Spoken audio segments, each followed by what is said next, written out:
Yeah, we're live. We're just waiting. Hey, and then we got the round table starting, and next week I'm excited. I'm excited about it too, man. I yeah, I am excited about it. So hopefully, we get that thing popping, man. We It's can. gonna be big. The AFC South round table has been doing fire. I'm gonna have to have you fill in for me probably in the next couple of weeks. Okay, Let them, okay. let them know. Let them know what Harley could bring this year. What's going on, the Don? The Don be freaking the comments, man. We have to be careful with him. He not as freaky as Brandon the other day. Yeah, no, Yo, Brandon's crazy. Brandon, or I And forgot, there Brandon was will someone pop else. in. What's going on, Arthur? Arturo, my fault. Hey, man, don't give him that white name. Don't give him that white name. Don't you do that. Don't you do Arthur. that. Kendrick, Arturo. the Mix Master Dylan show. Hell yeah. No, I Panda, haven't seen we'll that ride one. for Panda. We'll ride for Panda. Panda always in here. She always in And here. Jalen, shout out to Jalen. 18 people in the Jalen. chat so far.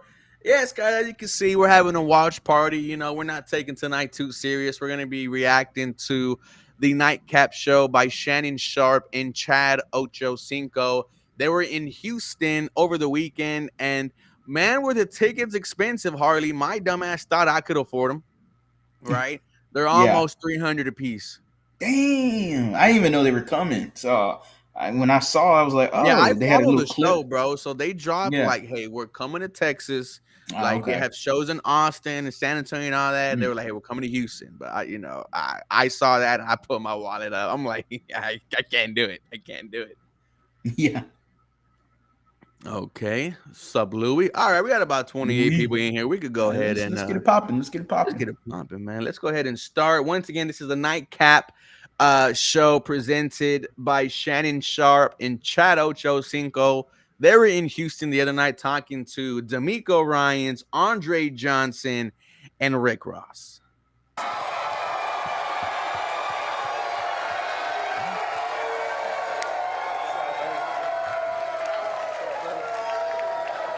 Rate the fit of D'Amico. Oh, out of 10? Out of 10. Look at Sheesh. gray pants, black long sleeves. What kind of shoes Mm-hmm. he got? He got some Nike. He got He some. has Is it some pandas pandas? on. But they high. But they high. They're not low. All right. I don't mind it. I don't mind it. Okay. Simple. A little casual. I'm gonna start A this little off. business cash. Yeah, I'm gonna start this off. So, hey, First of all, ladies and gentlemen, you look at Chad Ochocinco's wrist. That is a Richard Mille watch. They start at $500,000 and up. I've There become we a go. watch guy the past couple of months, and that right there Watches are nice, is bro. a beauty. Richard Mille, go check it out, man. They're in a whole different tax Watches are bracket. nice, man. coaching. First off, I've been out here. I've been lobbying for a job, and I'm available. So, listen, I'm in shape. If you need a set of extra legs, Ocho, wide receiver coach or Get a what? workout on Tuesday. You ready? swear to God. Shoot, he trying to get on the Don't do team, me man. like that, because I'm trying to get out the house. Hey, we got somebody. We got somebody that gets you the ball. There we go. Yeah, that you do. Ocho, Go ahead. Ocho better than Robert Woods. I got a job, y'all. Coach, in your wildest imaginations, when you got drafted to this team at the first round draft pick and win Rookie of the Year, you have a stellar career. Did you ever imagine that you'd ever come back and be the head coach? Never in my lifetime would I have imagined being the head coach of the Houston Texans, the team that drafted me. Look at that smile. It was that surreal moment, right? It's, You got that Magic I had Johnson other smile. options, other teams that were. Do you remember when the Houston Texans hired head coach D'Amico Ryans? Where were you? I was watching. Oh, okay. I'm sorry. I'm thinking of the press conference. When they hired him, I was waiting in my car to pick up my girlfriend from college. Nice. She was getting out of class, and breaking news came out that they hired D'Amico Ryans, and brother, I was hyped. This is who I wanted. That was my number one choice, as well as many others. But it wasn't just because, oh, it's D'Amico Ryans, we got to hire him. Like, no, let's make an actual solid hire and D'Amico Ryans with, I do all the coaching staff stuff and Yeah, you do a great going job and, at that. try to do the details and try to get as many as I can on the list. And I was like, man, D'Amico with the coaching staff surrounding him could make some good things happen here in Houston. And I think he was the best. I mean, he reminds me of Saleh. I wanted Robert Saleh when he come out. I wanted D'Amico. Like, we finally got a guy I wanted. And Oscar with the government name out there. What are you doing, Oscar? And shout out to Justin from Toledo. Let's continue. Toledo. We're vying, but it was like, man, to go back to Houston, Where it all started. like struggling a little bit, like it meant more to come back home to Houston. Yeah. I don't, Coach, obviously you've been around the game of football for a very long time. For those that are on the outside looking in, I don't think they understand how special a season that was for you to have. Obviously you understand the difficulty when you draft a rookie quarterback. Look at that watch, and bro. understanding you have a program that is trying to build itself back to winning consistently.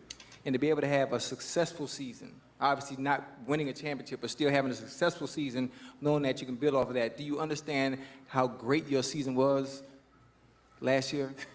Yeah, I do understand it all. Like it all starts with like you said, the rookie quarterback. Everybody now they expect rookies to come in and just ball out from the start. Bro, That doesn't yes. happen. Like Yes. especially at the quarterback position, you got to have a special person to do that. And we were fortunate enough to get CJ at number 2, and this kid is special. Right? Yes. Definitely. He's fun to work with, and he didn't start off that way. Like we started off with a rough season. Like we had to go through some growing pains, and he learned a lot. Our team learned a lot of how we had to play to win games, and that growth process throughout the season, that made it even more special to know we didn't just come out just beating people. And I told our guys too, we talk about how special of a season it was. You look up, we had, I think it was 10 games that were in the last minute of the game. We were right in the game, and I think we won 7 of those 10 in the last minute of the game. So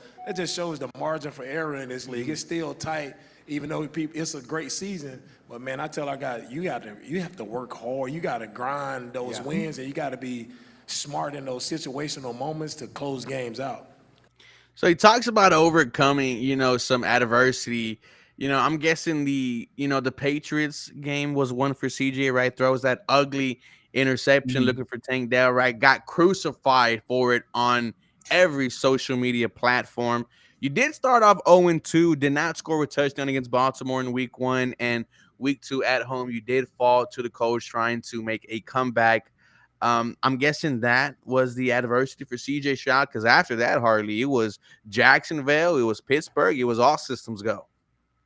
It was, and man, it was fun. Jacksonville was like this isn't so bad. Let me see it again. And then I'm there at the Steelers game, me and my dad there. You were. And I mean, we were talking some noise to some Steelers fans because they can get obnoxious. Great fans. And man, I mean, the absolute beatdown that they did on the Pittsburgh Steelers without any offensive linemen. I mean, you had Austin Deculus out there at tackle, and CJ Stroud and the boys, I believe, put up 40, if I'm not mistaken. 40. And wow, it was an amazing experience. And that's where me and my dad were both looking at each other going, I think we got something special here at quarterback. That was your moment? For sure. Because seeing it live, it felt different. It just seemed like everything was easy for CJ Stroud. For me, it was the Tank Dell touchdown against Jacksonville, right? Because the first throw between 3 guys right at the 1-yard line, I looked up and I looked at Jacob, I looked at Caleb, and I was like, that's a throw.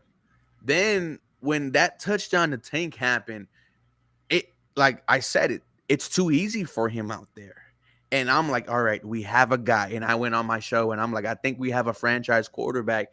And what did he do next week with no offensive line, Harley? He puts up 40. Nico Collins has a day. And CJ Stroud announces himself to the NFL, getting sacked 0 times with TJ Watt and Alex Highsmith out there. That's kind of cool, bro, because we're in the same like window frame of when we realized CJ was him. And let me ask you this, because when did you realize this Houston Texans team was going to be different? For me, it was when we sang D'Amico Ryan's Happy Birthday at training camp last year. Man, that was a great experience. Just because the team was together, the fans Yes. were together. And he didn't know. There, exactly. There was a lot of good that happened 2 years ago at training camp that you wouldn't have thought for a team that won what 6 games, 5 games in the last 7 2 in years. 3 years. Yeah, there we go. And I mean, it wasn't pretty, and I felt confidence that this team can do something because of the hiring of D'Amico Ryans. Oh yeah.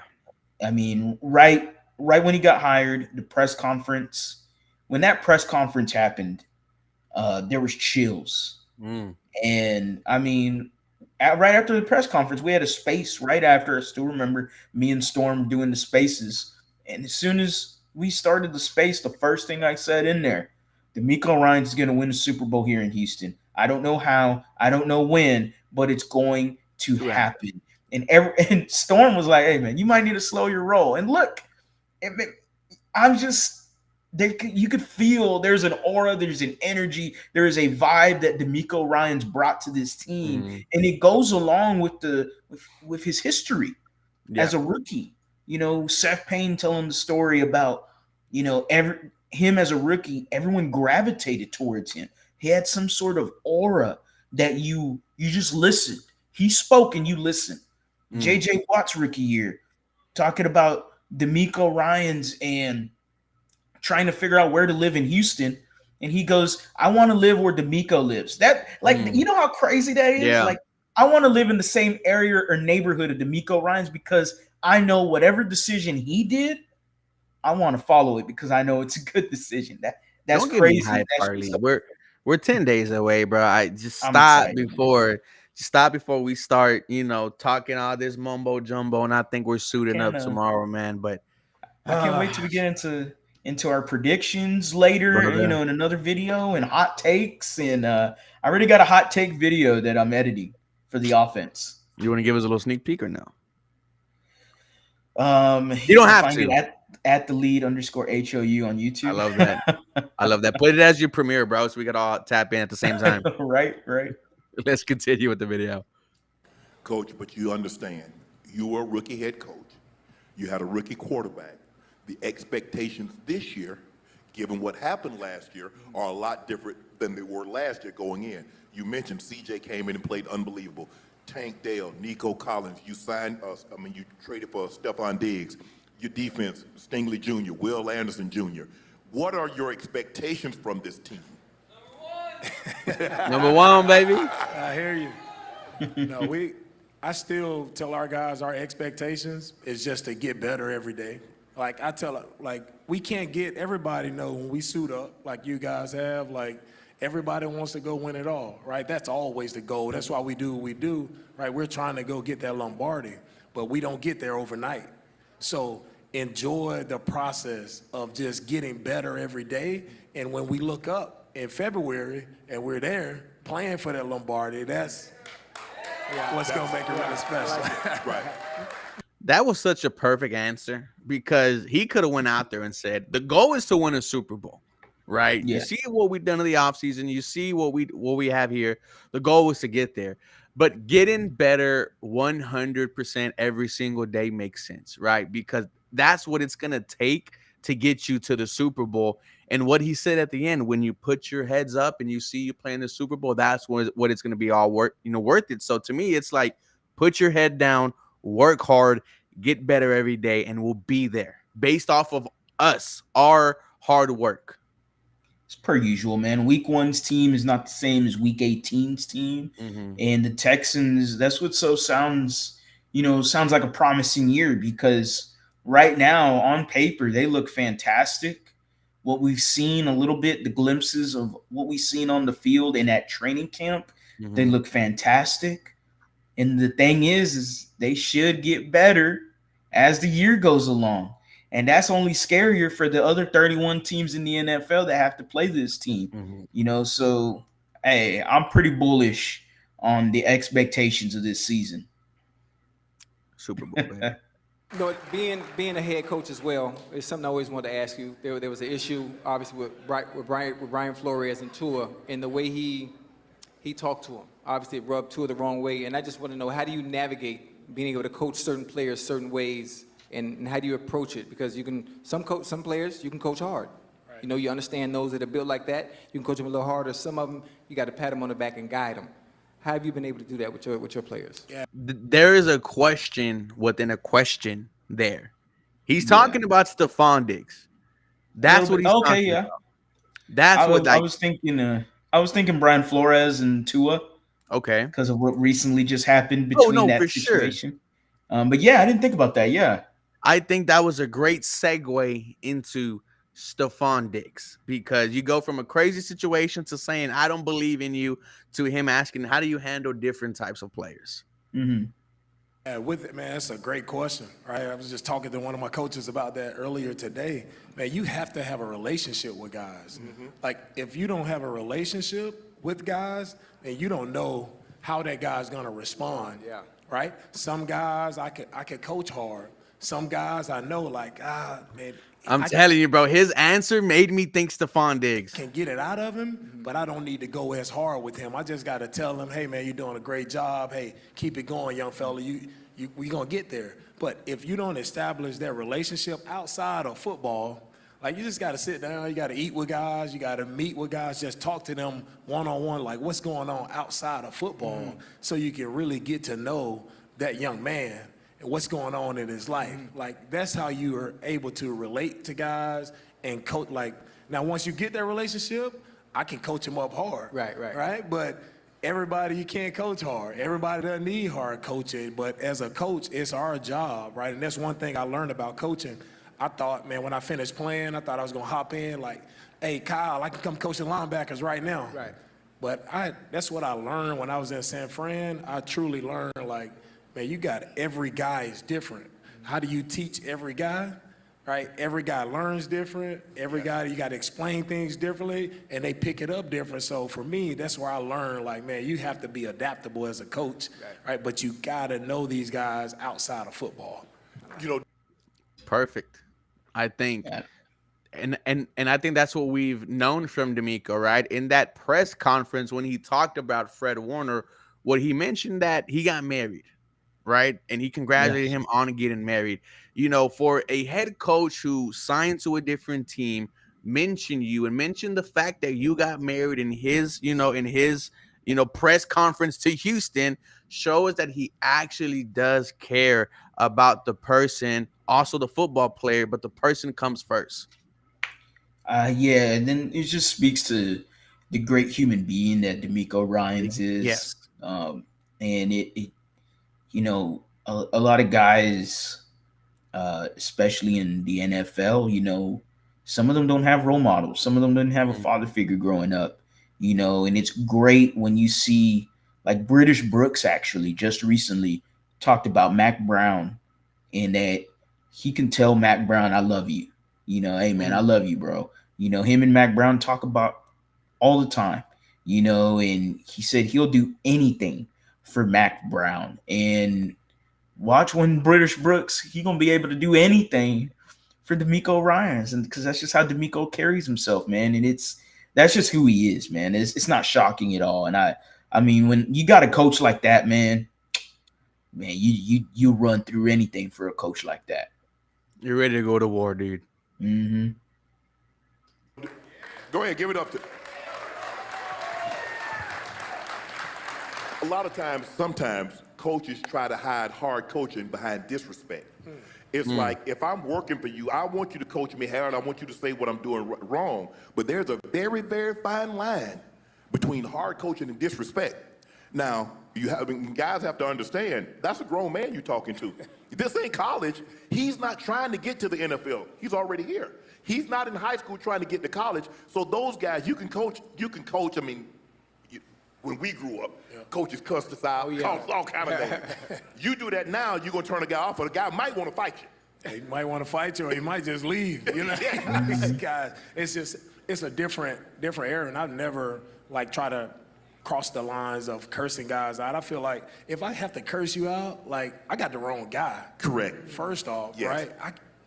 We don't have time for that. Like we're men, we're working together, and I tell our guys, my first meeting was like, this is what you can expect from our coaches. Our coaches are going to be respectful. They're going to tell you the truth, and they're going to coach everybody in this room, right? Because they care. Your success is their success. Correct. So we have to find that common ground to work together for us all to be successful. You played for Coach Saban. Dude, it just sounds like he has all these dudes dialed in.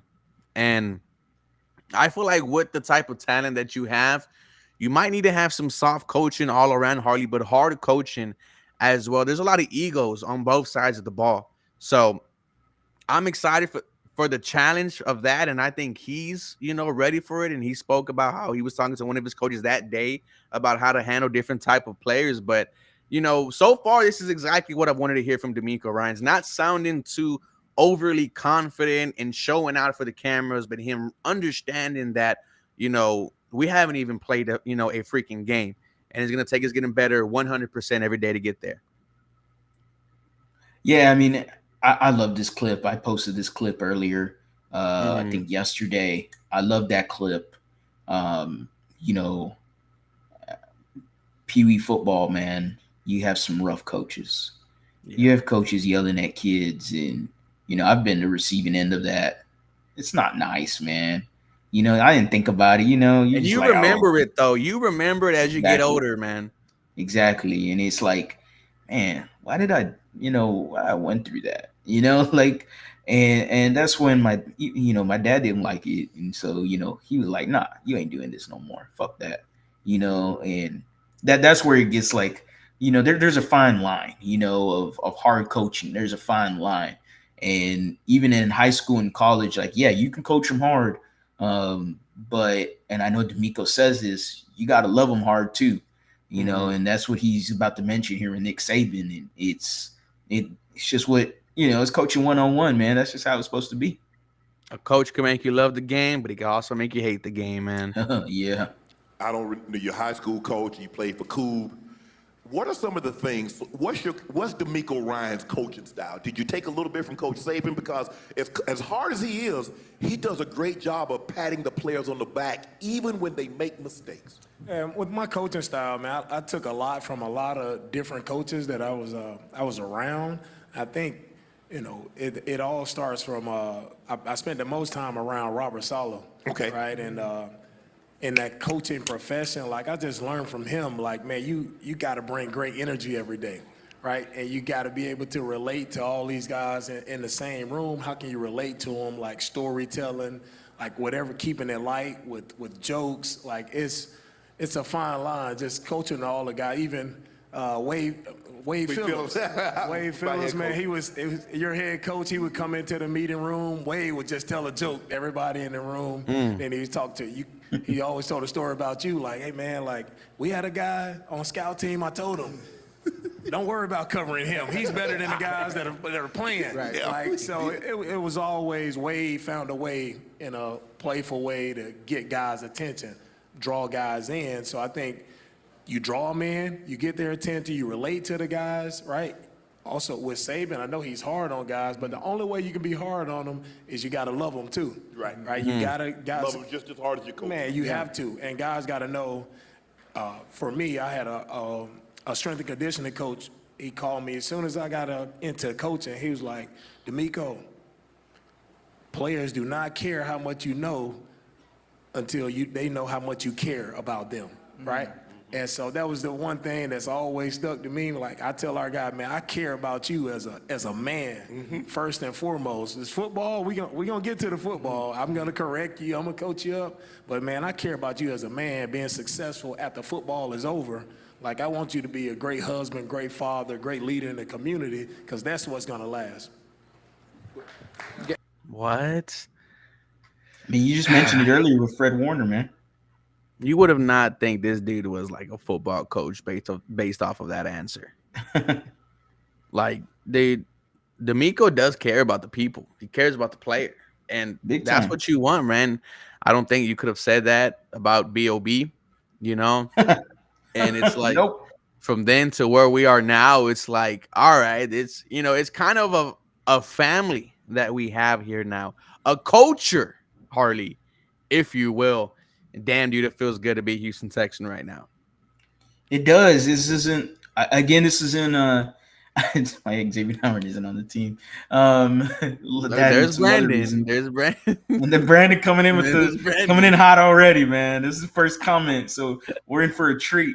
Yeah, I mean, this isn't nothing new. We've mentioned this already. This is how D'Amico Ryans is. He's just a great human being. He's a great person. He's a great role model for anybody that's looking for someone to be.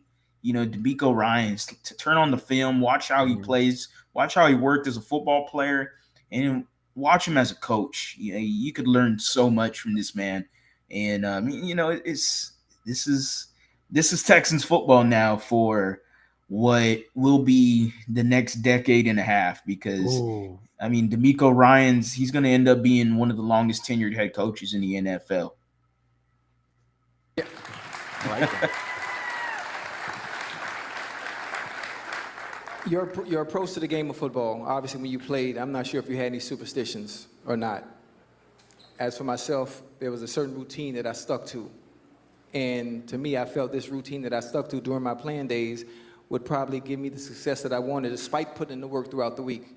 Now that you're a coach and you played, obviously, do coaches have routines and superstitions once you get to that point as a leader of men, or you just allow the work that you put in during the week to take care of itself? Yeah, I think you fall into those kind of superstitions. You kind of fall into them because it's like, oh man, we smoked them this week. Like, hey, we got whatever I did, whatever I ate last week, whatever I listened to on the way to the state, like run it all back, right? But I don't believe in that. That's the reason why, right? I think you just get into a habit, but I don't believe in the superstitions and But sometimes you get off. It's routine. Right, it's routine is a routine a lot of coaches fall into, whether it's working out before the game, running stadiums, or hitting the treadmill, right? Certain things. For me, my deal is I'm watching film up until the last minute before I have to go out. I'm trying to find another advantage. Like I'm looking at third down again. I'm looking at 2 minutes for as long as I can. They come knock, hey, coach, we got to go. It's like I'm trying to get that edge up until the last minute. I like that. We're talking the Rooney Rule. Bro, that's what you want to hear. That he is staying to the last minute right before the game to find any advantage. I mean, again, man, this is we just gonna be regurgitating the good stuff when it comes to D'Amico Ryans. Excuse me, but this is who he is, man. He's been like this since he was a player. You could just you know it, and man, this is so much fun, man. I see some score predictions coming in for in the comment section. You had great success. What do you think, bro? Like, I mean, when are you gonna get into week 1? I will get into it when it is the week of. It is not the week of yet. But once Monday hits, bro. Once Monday hits, it's game week. There is a different human being that will be on this mic.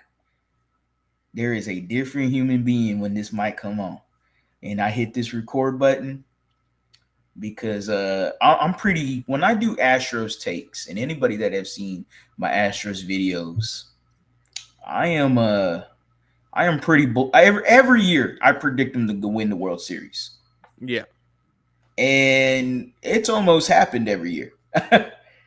Almost. And so that energy that I bring when it comes to Astros videos, that cockiness, that arrogance, yeah, it's about to be displayed when it comes to the Houston Texans.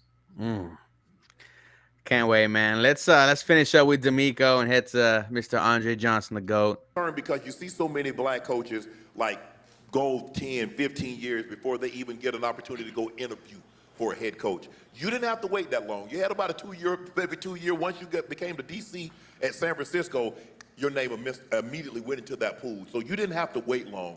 How do you tell your brethren, for the fellow black coaches, like just to be patient when some of them have been patient for 10, 15 years? Yeah, no, that's You know, I think for me being in the position I am, man, I'm standing on the shoulders of guys who paved the way before me. Right? A lot of coaches who grinded and they didn't get that opportunity. I know one coach in particular, you know, Coach Bobby Turner. Yep. You know, Coach Turner, that was my role model. I was there in San Fran. That's the guy I looked up to, the OG. Like, he's been coaching for over 30 years, and he never got that opportunity. And more, I know he deserved the opportunity. So I always tell Coach Turner, man, I love you. I thank you for you providing me this opportunity to become a head coach. And when I became a head coach, I'm like, man, I got to do this for you, Right. Coach T. I got to be successful for you. And it's the same thing I tell all other guys, like, man, I'm representing a lot of guys, right, who are still trying to get that opportunity. A lot of guys who are coming after me to get that opportunity, and I want to represent the right way. Yeah, that's a good thing about it. The fact that we get so few opportunities to be a leader of black men, be in a position of power, does it add any more pressure to you as a head coach? Or do you just don't even think about it and just do what you need to do? It doesn't add pressure to me because I know at the end of the day, it's about doing the job the right way. Yes, sir. Right? It's surrounding myself with the right people, right coaching staff, the right players. Like, it's not just about me. It's about my entire support staff, everybody in that building helping me to be successful, right? I can't do it by myself. So it doesn't add any pressure to me. It's just, I know the task at hand, and it's just about us going out, dominating the process every day, being as good as we can be every single day, getting a little bit better, and the wins, the results, all that stuff will show up when we work the right way. D'Amico, when you were here, you were active in the community. How important is it for you to have your players be involved in the community in which they play in? Yeah, it's huge, man. I mean, we're in a great city here in Houston, right? And it's a great city. It's for our guys. I always tell them, man, for the NFL. We can go ahead and stop right there, then head to Andre. But D'Amico, now we're all looking at you being the catalyst, leading the way for us to, really make strides into this game. Dude, shout out to D'Amico, man. With just a fantastic first part of this show with Shannon Sharpe. Yeah, that's really great. I love the shout out to Bobby Turner. Bobby Turner, 75 years old, man. He was a college assistant for I want to say over 15 plus years. He followed Shanahan everywhere. He was with Shannon Sharpe in Denver way back in the 90s. He followed Mike Shanahan, when he was at Washington with the then named Washington Redskins. Then he went to Atlanta with Dan Quinn. Why did he go to Dan Quinn? Because Kyle Shanahan was the OC there. Then he goes and stops at 2017 and goes where else? To Kyle Shanahan with the San Francisco 49ers. The man is one of the guys that is very known for the wide zone scheme. Man, he should have been a head coach at some point in his career, man. Shout out to Coach Turner. Now we get to the GOAT, Andre Johnson, and fresh off of getting into the Pro Football Hall of Fame, you see the drip there. How's that feel when you say, and now we got Hall of Famer Andre Johnson? Like, when I said that in my video, I had chills. And like, I had to stop the video. I had to stop it for a second. I had to put pause on the video because I was like, man, don't that feel freaking good? His name is going to last forever until the times where everything comes down to an end. But when they say football immortality, they mean that. And Andre Johnson, his job well done, his entire career earned him that immortality. Andre Johnson will never ever be forgotten again. He will be always known as the first Houston Texan to be inducted into the Hall of Fame, the greatest wide receiver in franchise history, and one of the catalysts of putting the Houston Texans on the map. Big time. Nothing else to say there. Let's get into it. Let's hear what they had to say. Andre, the better of the Johnsons.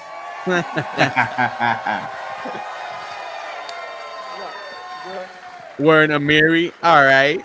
All right, man. All right, You man. on that side? On that side? I'll lock your ass Tan up, color? Right? Right? Yeah. I like I your lock ass your up. ass up. Goddamn, Dre. Shit. You ain't changed, Chad. Nah, I ain't changed. I ain't changed nothing but my drawers. Drake, you spent, I think, all about 1 year of your NFL career here in Houston. What does it mean to you to get drafted by this franchise and be considered, when they think of the short list of the greatest players to ever play in the Houston Texans uniform, your name is the first name to get brought up? Man, I always tell the story about when I went to my first Pro Bowl. It was some guy he worked with the NFL, and he was like, "Who the hell is here from the Houston Texans?" And that's something that always stuck with me. And I put that chip on my shoulder, and I was like, "Shit, I'm gonna make people respect us," you know. And that was the way I played. That was just the way I carried myself. And you know, to have this Hall of Fame thing happen, it wasn't just for me, man. It was about this whole city. So. The actual first player in the Houston Texans to go into the Pro Football Hall of Fame. What did that, when you got the call, and it says, they knock on the door, Andre Johnson, welcome to football heaven, you've been selected to the Pro Football Hall of Fame. I mean, Shannon, you've had that knock, you know, so I don't think words can really describe it. If you Damn, when does Ocho like, get I had in? to take a moment to literally go sit on my couch. I don't think he gets in. I had my hands in my head, and I just, you know, it's been over 30,000 guys that play this game. There's only 378 people in the Hall of Fame. That's not even 1%. That's correct. To be mentioned with that, man, that's just special. It's special. Listen, obviously being from Miami, growing up together,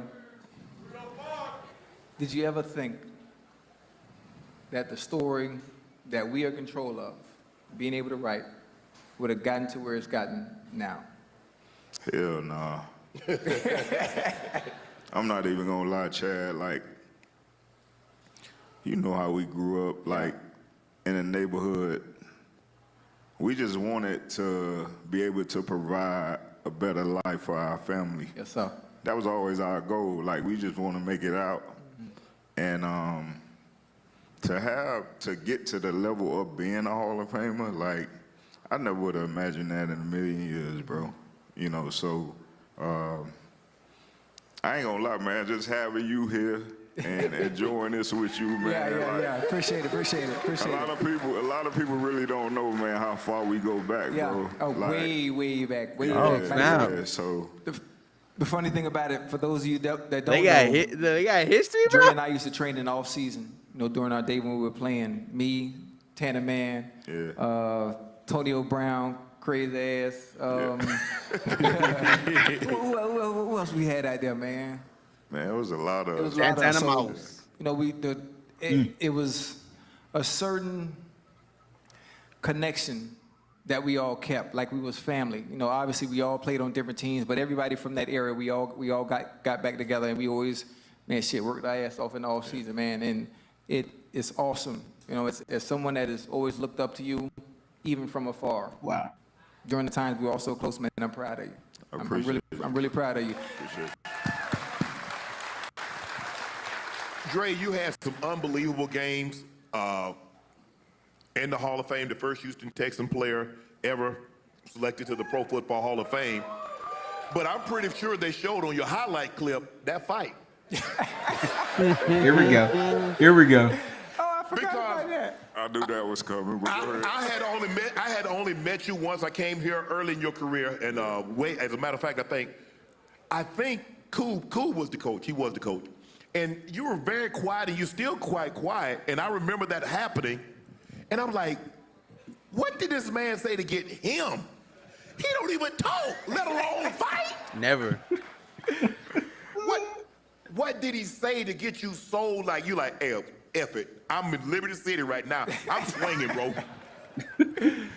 Nah, It had been going on for about 3 years. Damn! You let it build up that long? Yeah. 3 years, bro. Yeah, it had been going on for about 3 years. Man, I never shared this story with nobody, but because we on nightcap, I'm going to give it to There you. you go. Yeah. Oh, dude, I never heard this, bro. Yeah. There we go. This is good. So, Chad, you remember Club Play? Yeah. So, old Cristal. Yeah. So, man, this is no lie. Like, we're driving up to the club. It's my little brother and Rudy. Mm-hmm. My brother's sitting in the passenger seat. Rudy's in the back seat. And we're pulling up in valet, and they jump out the car while the car's moving. Right. And I'm like, what the hell y'all doing? They was like, there you go. So I'm like, what are y'all talking about? It's Cortland. He's standing at the front door of the club. Right. I didn't even see him. They wanted to get on him right then. And I'm like, nah, like, we not doing that. Right. You know what I'm saying? So that happened like a year prior. So I don't Oh, they had a year prior? They had some beef, buddy. It's been up then. They've had some beef jerky. I mean, Oh my Good Lord. God. I thought this was I would have thought, uh-uh. this was not a year prior, and they jumped out of a shout out. know, man. Those Florida boys, bro. they Man, different, like, we was man. up 20 They to different. nothing. And I told Coob, I was like, hey, man, I'm finna beat his ass. Normally, coaches call plays for the player. The player called the play. Coach, I'm going to beat his ass on one. Ready, break. So that was just it, man. Like, I just had enough of, the stuff he was doing. So So it was mainly cheap shots, not so much talking. It was the cheap 30s. no, the talking, you could talk all day. I don't give a damn about talking. Right. But it was the cheap things he would do after plays. Okay. Yeah. Y'all cool now? Y'all.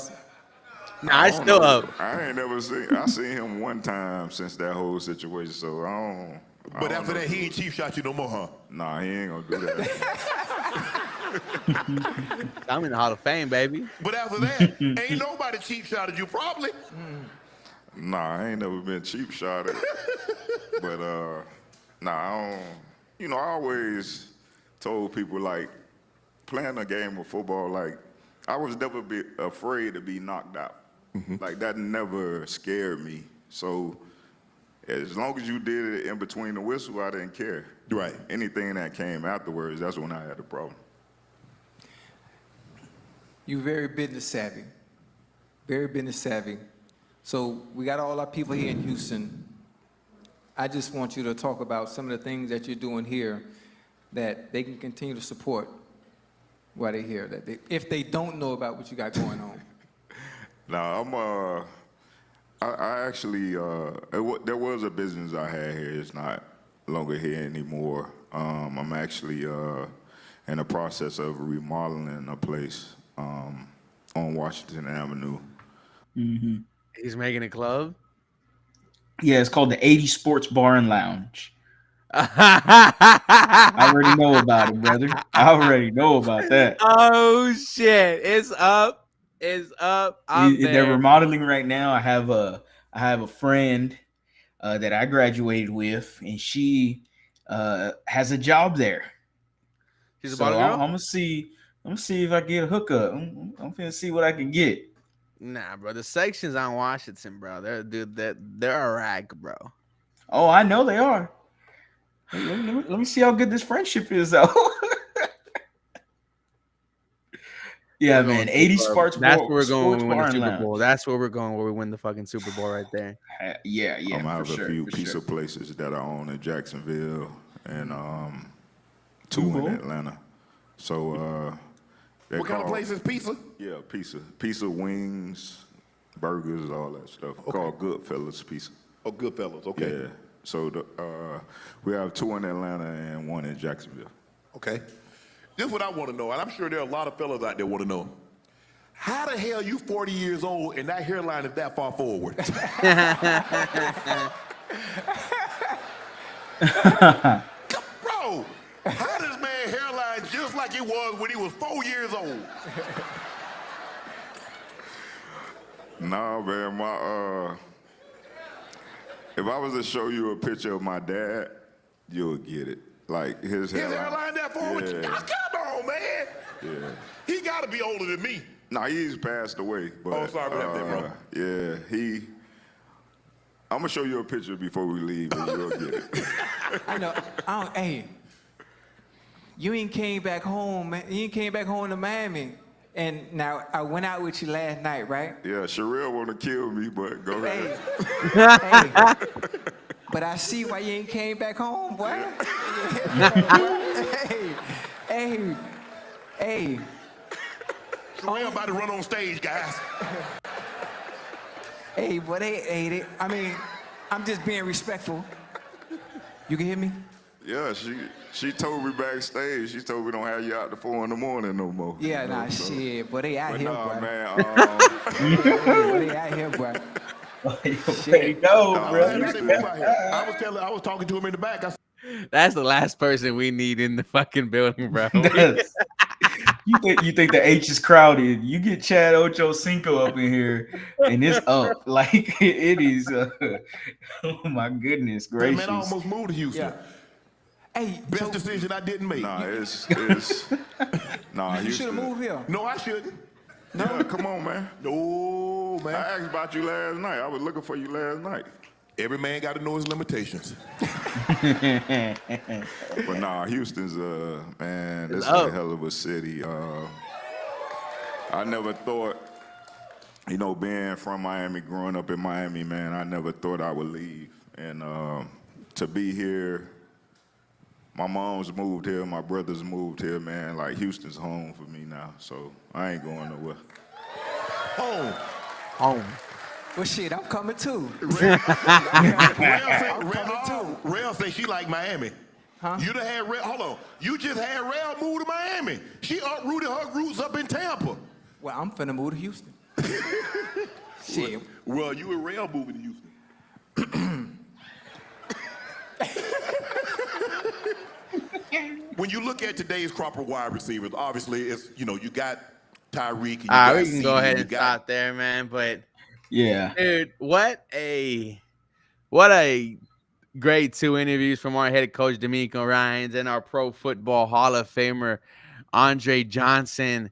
This does not happen if this team isn't successful, right? This is the D'Amico effect that Harley mentioned 2 years ago, and we are seeing it here. And I'm excited for what's to come. I hope there's more Shannon Sharps coming to Houston. I hope there's more buzz coming to the H. Now, the only thing we have to do, bro, is just live up to the expectations, live up to the hype. We are 10 days away from week 1 against Indianapolis. That's fun, man. It's fun to get into it. We definitely will do it at a later video. But it's fun, man. Texans, Colts, 10 days. It's fun to get all this national publicity. It's a lot, but we are pretty aware with how D'Amico runs his shit and how the players have been. As much as there is buzz and hype and all this stuff, positivity, sunshine, rainbows, lollipops, everywhere here in Houston when it comes to the Texans.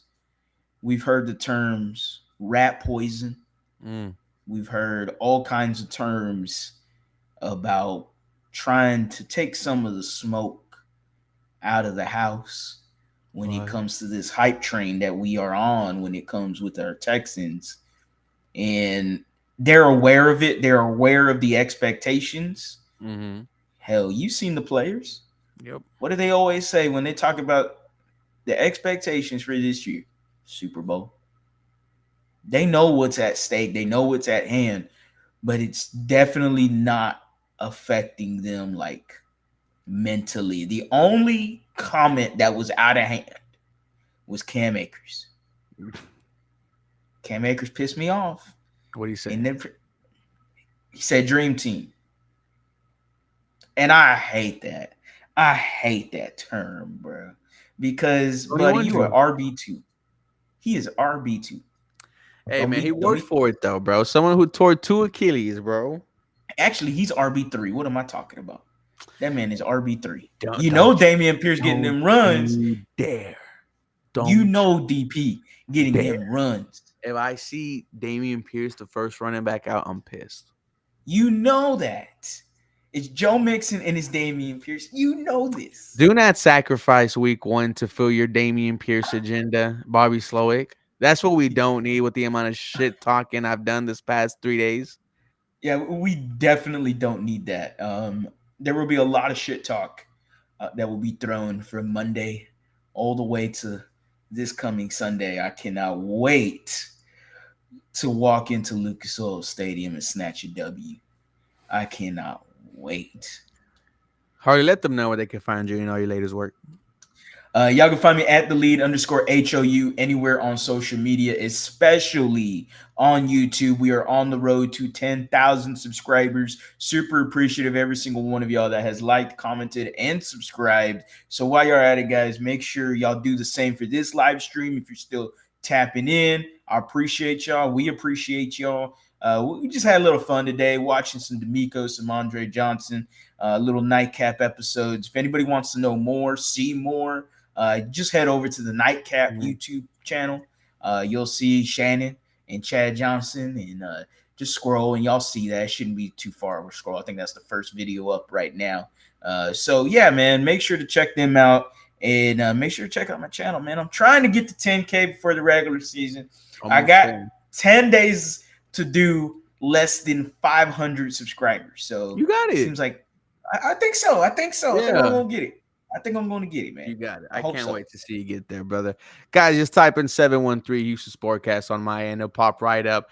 That's it for us tonight, guys. For more Houston Texans content, follow the lead, follow me. And you'll probably see us in a couple of days, guys. Do us a little favor. Have a real blessed rest of your day. What happened? Do you got an announcement for anybody tonight? Any announcements? No. Why? No roundtable stuff. You want to tell them already? I mean, we might as well.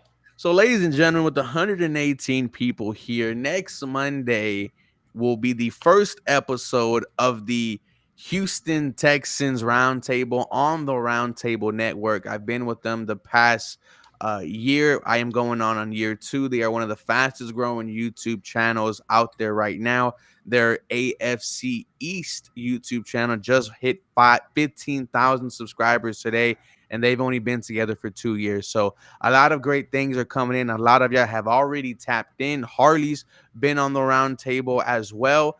And we're going to do it with AD, our guy from the H-Town Rundown. We're going to do it with our guy Stressens, Houston Stressens, Texans commenter on Monday. It is going to be great. We'll drop the link to come. But Harley, this is the start of us 4 taking over, dude. Yeah, man, this is going to be a lot of fun. I'm actually excited for this project. You've talked about it for quite some time, and man, it sounds fun. I know a lot of people didn't expect that comment. Okay, Oscar. Okay, Oscar, you're a little OG YouTuber. Okay, I see you, Oscar, OG YouTube guy. That threw me for a loop. I did not expect that comment. Yeah, man, I do appreciate all of y'all. Y'all, man, the AFC South fan base is definitely they're big time, and the Texans fans, they invade those spaces pretty darn good. They invade the live streams, pretty good. And so we need that same energy when we come on the Texans roundtable, because y'all already know what it is, man. It's up right now, man. And the Houston Texans, there ain't nothing else but to go up. And we can't wait for this regular season. I'm excited for it. I know you're excited for it. I'm excited about the co-hosts we got with us. And we have I can't killers, wait to grow man. this thing. You know, in my opinion, we have some of, the best of the best. It definitely, it took me and Harley like 3 weeks to narrow down exactly who we wanted to come on the show. We did not think this show is going to be possible, but with the successfulness of the Roundtable Network in just 1 year. They are now allowing me to be one of the first people to have, kind of our own group of Houston Texans YouTubers, and the Jacksonville Jaguars will get one going with UCF. Rossi will get his going with the Titans. Derek will get his going with the Colts, and so on and so on. With that being said, ladies and gentlemen, keep your eye on the Roundtable Network, because everybody do some great things, and it's only year 2. But once again, guys, my name is Ruben. That was Harley. We were watching the Nightcap Show from Shannon Sharp. He talked to Andre Johnson. He talked to our head coach, D'Amico Ryans. Ladies and gentlemen, there is so much great stuff about to happen. I can't wait. You guys have a real